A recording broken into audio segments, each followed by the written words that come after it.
యెహోవా దయాళుడు, ఆయన కృప నిరంతరముండును. ఆయనకు కృతజ్ఞతాస్తుతులు చెల్లించుడి. Glory to God. Hallelujah. Declare చేద్దాం. సామెతలు 7వ అధ్యాయం, సామెతల గ్రంథం 7వ అధ్యాయంలో వ్రాయబడిన ప్రకారం నా పిల్లల జీవితంలో ఇవి జరగవు, నా ఇంటిలో ఇటువంటివి జరగవు. నా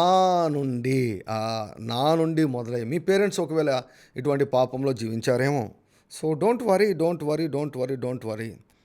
వరీ. నేను ఎప్పుడు కూడా కోరహు కుమారుల గురించి చెప్తుంటాను. కోరహు కుమారులు అసలు ఆ కోరహు కడుపున ఎలా పుట్టారబ్బా అనిపిస్తుంది. కోరహు కుమారుల గురించి నాకు ఆలోచిస్తే వీళ్ళు ఎలా పుట్టారయ్యా, కోరహు కడుపులో ఎలా పుట్టారు అనిపిస్తుంది. కోరహు ఏమో తిరుగుబాటు చేసే ఒక సైన్యానికి నాయకునిగా వ్యవహరించాడు. మోషే మీదికి లేచాడు. కోరహు భార్యతో సహా మొత్తము కోరహు కుటుంబం అంతా సర్వనాశనం అయిపోయింది, కానీ కోరహు పిల్లలు మాత్రం సేవ్ అయిపోయారు. Glory to God. హల్లెలూయా. కోరహు చేసినటువంటి తప్పులు కోరహు పిల్లలు చేయలేదు. కోరహు పిల్లలు చేయకపోగా వారు దేవుని మందిరం పైన మక్కువ చూపారు, దేవుని ఇంటి పైన మక్కువ చూపారు. Glory to God. హల్లెలూయా. నేను ఒక మాట చెప్పమంటారా? All the dear children of RJ family, RJ కుటుంబంలో ఉన్నటువంటి వారితో నేను మాట్లాడుతున్నాను. Especially local people like Tadipatri అనంతపురంలో ఉన్నటువంటి విశ్వాసులతో ముఖ్యంగా నేను మాట్లాడుతున్నాను. దయచేసి మీ పిల్లలను మందిరానికి అలవాటు చేయండి. మందిరంలో పని చేయించండి, ఊడిపించండి, బాత్రూమ్లు క్లీన్ చేయించండి. మందిరాన్ని ప్రేమించేటట్లు చేయండి. దైవజనులకు సేవ చేయడం నేర్పించండి. Go and bless the men of God. Go and work in the church. Go and clean. Do something. మీ పిల్లలకు దేవుని యొక్క మందిరాన్ని అలవాటు చేయండి. అది భద్రత. మీ పిల్లలకు అది భద్రత. కోరహు కుమారులు నాశనం కాలేదు. కోరహు కుమారులు దేవుని మందిరాన్ని ఎంతగానో ప్రేమించారు. పిచ్చుకల మీద వారు అసూయపడ్డారు. దేవా, పిచ్చుకలకున్నటువంటి ధన్యత మాకు లేదా? నీ మందిరంలో పిచ్చుకలు నివాసం చేస్తున్నాయి, కాపురం చేస్తున్నాయి. దేవా, నీ మందిరాన్ని చూడాలని నా హృదయము, ప్రాణము, దేహము కూడా కేకలు వేస్తున్నాయని కోరహు కుమారులు అంటారు. Glory to God. మన పిల్లలు యవనస్తులైనప్పుడు వారు పడిపోకూడదు, వారు లోకంతో కొట్టుకొని పోకూడదు. పాపము చాలా సులభంగా అందుబాటులో ఉంది. ఈ వేషం వేసుకున్నటువంటి స్త్రీలు, వేషం వేసుకున్నటువంటి పురుషులు లోకం నిండా ఉన్నారు.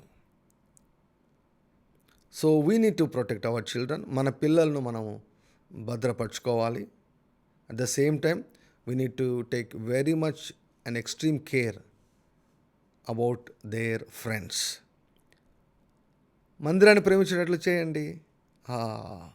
దేవుని మందిరాన్ని ప్రేమించేటట్లు చేయండి. మందిరంలోకి వెళ్ళి ప్రార్థన చేసుకునేటట్లు వారిని ప్రేరేపించండి. ఈరోజు ఇలా నేను సేవలో ఉన్నాను అంటే నేను రక్షించబడిన తర్వాత మందిరాన్ని ప్రేమించేవాడిని.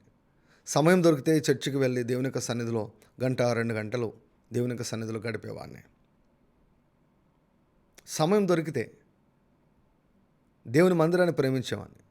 దేవుని మందిరాన్ని ప్రేమించే కుటుంబాలు, దేవుని మందిరాన్ని ప్రేమించే యవన పిల్లలు తప్పిపోవడం చాలా అరుదు, పాడైపోవడం చాలా అరుదండి. Glory to God. Hallelujah. This is one of the important remedies. Hallelujah. Glory to God. దేవుని సన్నిధిని నిలిచే దేవుని యొక్క మందిరంలో నివాసం చేయడం అన్నటువంటిది చాలా అద్భుతమైనటువంటి విషయం. Glory to God. Hallelujah. So నేను నిన్నటి దినం చెప్పిన ప్రకారము ఈ రోజు నుంచి మీకు గోరుముద్దలు తినిపిస్తాను. Glory to God. హల్లెలూయా. చాలామంది చదవడం లేదు. డైలీ పోర్షను ఇందులో పెట్టినా కూడా చాలామంది చదవడం లేదు. సో మీ అందరి కోసం నేను చదువుతాను. I will read it for you. తర్వాత మీరు మళ్ళీ ఇంకోసారి రివిజన్ చేసుకోండి. అవసరమైతే నేను వివరిస్తాను. Glory to God. Hallelujah. And time అయిపోయింది మనం. So I just read. So వాక్యం ఏమిటంటే నిర్గమాకాండము 14వ అధ్యాయము 15వ వచనం. నిర్గమాకాండము 14వ అధ్యాయము 15వ వచనం. అంతలో యెహోవా మోషేతో, నీవేళ నాకు మొరపెట్టుచున్నావు, సాగిపోవుడి. నీవేళ నాకు మొరపెట్టుచున్నావు, సాగిపోవుడి. Glory to God, hallelujah. So title ఏమిటంటే అధికారముతో ఆజ్ఞాపించుట. చదువుతాను. మొరపెట్టుట మాని నీ కర్ర తీసుకో, సాగిపోండి అని దేవుడు మోషేతో అన్నాడు. మోషే అక్కడే ఉండి దేవుడిని వేడుకుంటూ ఉంటే వారందరూ నాశనమై ఉండేవారని నేను నమ్ముతున్నాను. ప్రార్థనకు దాని స్థానం ఉంది, కానీ మీరు మీ మోకాళ్ళపై నుండి లేచి ఏదైనా చేయవలసిన సమయం వస్తుంది. దేవుని వాక్యాన్ని విశ్వసిస్తూ మీ పరిస్థితులను మార్చడానికి ఆయన మీకు శక్తిని మరియు అధికారాన్ని ఇచ్చారని అర్థం చేసుకోవాలి. మీ అధికారాన్ని ఉపయోగించండి. అనారోగ్యాన్ని పారిపోమ్మని ఆజ్ఞాపించండి. మీ జీవితం నుండి దయ్యాలు, వాని కార్యములు బయటికి వెళ్ళిపోవాలని ఆదేశించండి. మీకోసం దయ్యాన్ని మందలించమని మీరు దేవుని అడగకూడదు. అపవాది పారిపోయేలాగా చేయడానికి వాని ఎదిరించమని ప్రభు చెప్పారు. యాకోబు 4:7. మనం ధైర్యంగా ఉండాలి. ప్రియులారా, అన్ని పరిస్థితులలో దేవుని విశ్వసించడం, ఆయనతో లోతైన సంబంధాన్ని కలిగి ఉండడం వలన మాత్రమే వస్తుంది. మిమ్మల్ని మీరు సజీవ త్యాగం చేసుకోవడం వల్ల మీ జీవితంలో గొప్ప కార్యములు జరుగుట చూడగలరు. ఇకపై జీవించేది తాము కాదు, క్రీస్తే తమలో జీవిస్తున్నాడని విశ్వాసులు గుర్తించాలి. గలతీ 2:20 ప్రకారం క్రీస్తు మీలో నివసించుచున్నాడని మీకు తెలియకపోతే శత్రువుల కుతంత్రాలతో పోరాడే ధైర్యము మీకుండదు. ఒకసారి మీరు మీ జీవితాన్ని యేసు ప్రభుకు అప్పగించిన తర్వాత ఆయన మీకు ఇచ్చిన అధికారాన్ని ఉపయోగించాలి. తద్వారా అరణ్యంలో శత్రువు మీకు వ్యతిరేకంగా వచ్చినప్పుడు మీరు జయించబడరు, ఓడిపోరు. మీరు మీ స్వంత శక్తితో దేవుని చిత్తాన్ని నెరవేర్చలేరన్నది నిజము. అయితే మిమ్మలను బలపరిచే క్రీస్తు ద్వారా మీరు సమస్తము చేయగలరు అనే వాస్తవముతో మీరు అనుదినము నడవడం నేర్చుకోవాలి. ఫిలిప్పీలకు వ్రాసిన పత్రిక 4:13. మీరు ఈ రెండింటినీ సమతుల్యతతో అర్థం చేసుకుని సాగాలి. క్రీస్తు లేకుండా నేను ఏమి చేయలేను, క్రీస్తు లేకుండా నేను లేను. హల్లెలూయా. ప్రభును స్తుతించండి. దేవుడు మనల్ని ఎప్పటికీ మర్చిపోడు మరియు విడిచిపెట్టడు. చివరగా చిన్న మాట, మీ మీద మీరెప్పుడూ నమ్మకము ఉంచుకోకండి. మీలో నివసించే క్రీస్తుపై గొప్ప విశ్వాసం కలిగి ఉండండి. దేవునిపై విశ్వాసము మరియు తగ్గింపు వ్యతిరేక సత్యాలు కాదు. అవి ఒకే నాణానికి రెండు పార్శ్వాల వంటివి. దేవునితో ఆరోగ్యకరమైన సంబంధాన్ని ఆస్వాదించడానికి మరియు విజయంలో నడవడానికి మనకు రెండు దృక్కోణాలు అవసరం. క్రీస్తులో మీరెవరో, మీరేం కలిగి ఉన్నారో అర్థం చేసుకోండి. అనానుకూలతను, ప్రతికూలతలను అధికారంతో ఆజ్ఞాపించండి. అణకువ కలిగి ఆయన బలిష్టమైన హస్తం క్రింద ఆరాధిస్తూ విధేయులై విరజిల్లుడి. Glory to God. Hallelujah, hallelujah, hallelujah, hallelujah. ప్రార్థన చేయవలసిన సమయం ఉంది, అధికారంతో ఆజ్ఞాపించవలసిన సమయం ఉంది. ప్రార్థనా గదిలో ఉండవలసిన సమయం ఉంది, ప్రార్థనా గదిలో నుంచి బయటికి రావలసిన సమయము ఉంది. గ్లోరీ టు గాడ్, హల్లెలూయా. ఒక ప్రార్థన ఎప్పుడు చేయకూడదు,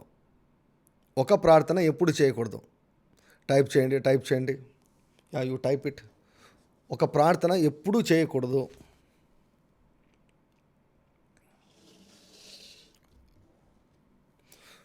ఒక ప్రార్థన ఎప్పుడు చేయకూడదు. ముగిస్తున్నా. ఒక ప్రార్థన ఎప్పుడు చేయకూడదు. ఒక ప్రార్థన ఎప్పుడు చేయకూడదు. There is one prayer you should never pray. ఒక ప్రార్థన మీరు ఎప్పుడు చేయకూడదు. ఒక ప్రార్థన ఎప్పుడు కూడా చేయకూడదు. ఆ ప్రార్థన చేస్తుంటే వెళ్ళిపోమంటాడు దేవుడు, బయటికి రా అంటాడు. నువ్వు ప్రార్థన బంద్ చేయి అంటాడు దేవుడు. యు స్టాప్ యువర్ ప్రేయర్ అంటాడు. ఒక ప్రార్థన ఎప్పుడు చేయకూడదు అంటే ఒక విషయాన్ని ఎప్పుడు దేవుని అడగకూడదు. వినండి, బాగా వినండి. ఏంటంటే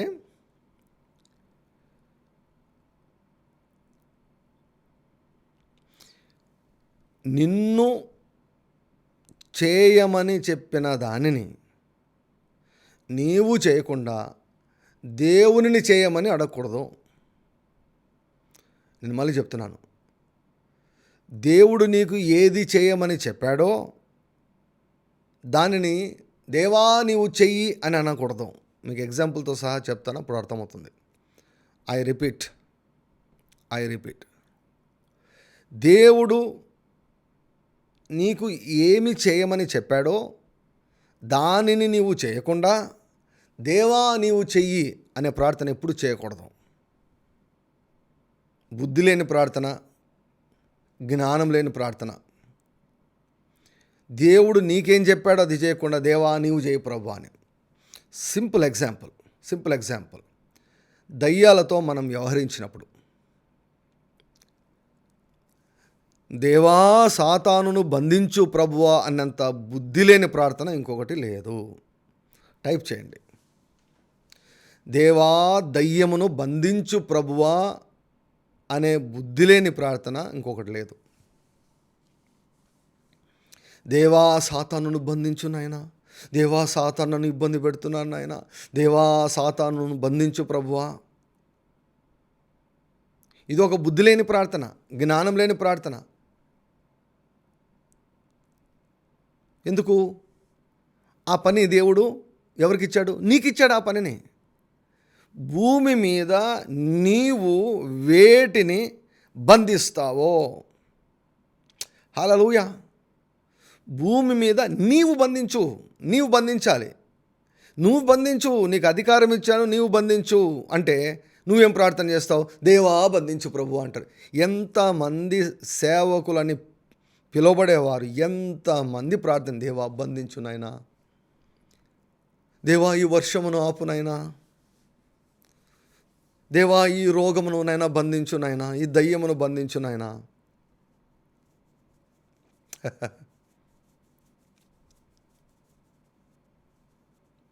దేవా బంధించు నాయనా, దేవా యొక్క సముద్రం పొంగుతుంది నాయనా, దేవా మేము నాశనం అయిపోతున్నాం దేవా, నశించిపోతున్నాం దేవా. ఆ రోజు శిష్యుల తరపున మీరు లేచి సముద్రమును గద్దించండి, ఈ రోజు కూడా గద్దించు ప్రభువా, ఈ గాలిని గద్దించు ప్రభువా, ఈ వర్షమును గద్దించు ప్రభువా. స్టూపిడ్ ప్రేయర్స్, మెదడులో గుజ్జులేని ప్రార్థనలు అంటా నేను. దేవుడేం చెప్పాడు? నీవు బంధించు, నీవు గద్దించు, దేవునికి లోబడి ఉండుడి, అపవాదిని ఎదిరించండి, అప్పుడు వాడి మీద నుంచి పారిపోతాడు. Glory to God, hallelujah. So never pray such prayers. దేవుడు వినడు, వాటికి జవాబులు రావు, టైం వేస్ట్, ఎనర్జీ వేస్ట్, అన్నీ వేస్ట్ దానికి. దేవుడు నిన్ను చేయమని చెప్తే నువ్వు చేయకుండా దేవా నువ్వు చేయి అనడం అనేది మాత్రం ఎప్పుడు చేయకూడదు ప్రార్థన.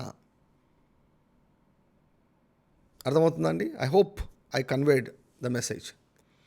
Glory to God, hallelujah. This is one prayer that we should never ever pray. Hallelujah. తీసుకో అధికారం తీసుకో. మాట్లాడు, గాలితో మాట్లాడు, వర్షంతో మాట్లాడు, రోగాలతో మాట్లాడు, గడ్డలతో మాట్లాడు, డబ్బులతో మాట్లాడు, అప్పులతో మాట్లాడు, సమస్యలతో మాట్లాడు. Speak and use authority. దయ్యానికి సంబంధించిన దేనితోనూ విశ్వాసంతో మాట్లాడు. అధికారాన్ని ఉపయోగించు. Glory to. నువ్వు అధికారాన్ని ఉపయోగిస్తే దేవుడు సంతోషిస్తాడు. వావ్. హల్లెలూయా. రలందరి కలమస్సొంతరగల బాబా రబలందరూ కర బాబా. Glory to God.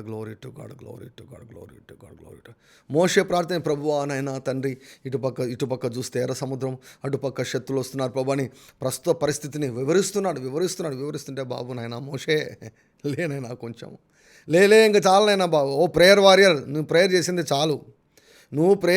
చాలు, ప్రేయర్ వారియర్ లే, ముందుకు సాగిపో.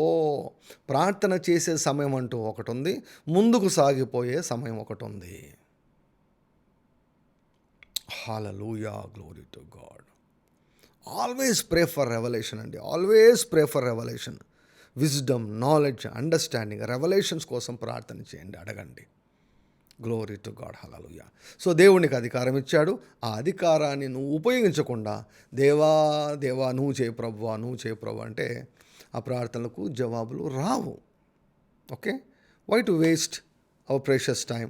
మన సమయాన్ని అంతా ఎందుకు వేస్ట్ చేసుకోవాలండి? కాబట్టి దేనికోసం ప్రార్థన చేయాలో దానికోసం ప్రార్థన చేయాలి. ఏమండి, ఏ విషయంలో మనం ముందుకెళ్ళాలో ఆ విషయంలో మనం ముందుకెళ్ళకపోవాలి. Glory to God. దేవుని నామమునకు మహిమ కలుగును గాక. Thank you Jesus. Glory to God.